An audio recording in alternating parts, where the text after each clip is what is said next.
Today's story is about a prisoner who escapes from jail every single time, no matter how high the security is. This is the story of Japan's most dangerous prisoner, Suzuki, who is currently serving his sentence inside the country's highest security prison.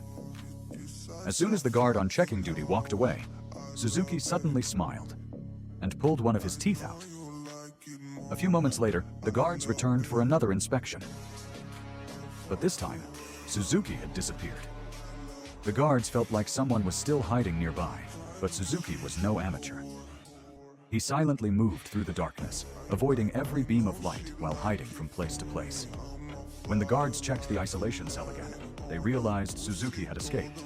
They immediately called the other guards, and within seconds the entire prison was on alert. As Suzuki ran across the rooftop, loud prison sirens started echoing everywhere.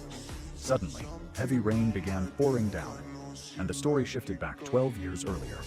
Back then, several prisoners were brought into a prison, and one of them was Suzuki. He had been sent there to serve a 10-year sentence. Because Suzuki never spoke a single word, everyone assumed he was mute. There was also an upside-down Mount Fuji tattoo on his chest. Even at that time, Suzuki was already famous for escaping prisons. In fact, he had escaped 3 times before.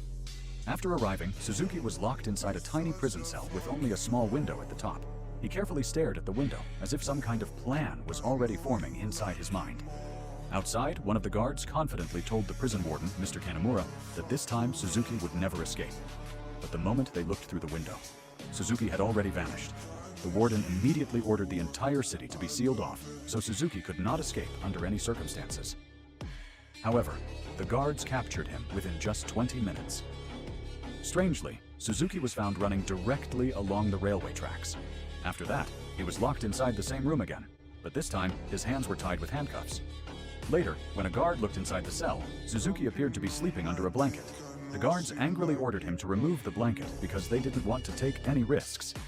But when Suzuki didn't respond, the guards rushed inside and brutally beat him up.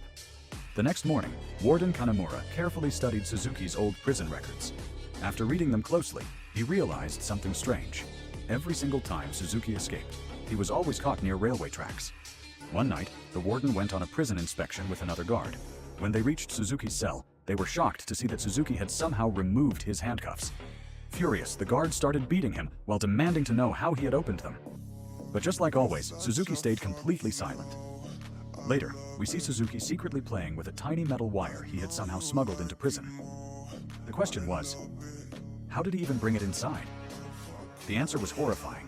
He had hidden the wire inside his mouth. Using that tiny wire, Suzuki would unlock his handcuffs whenever he wanted.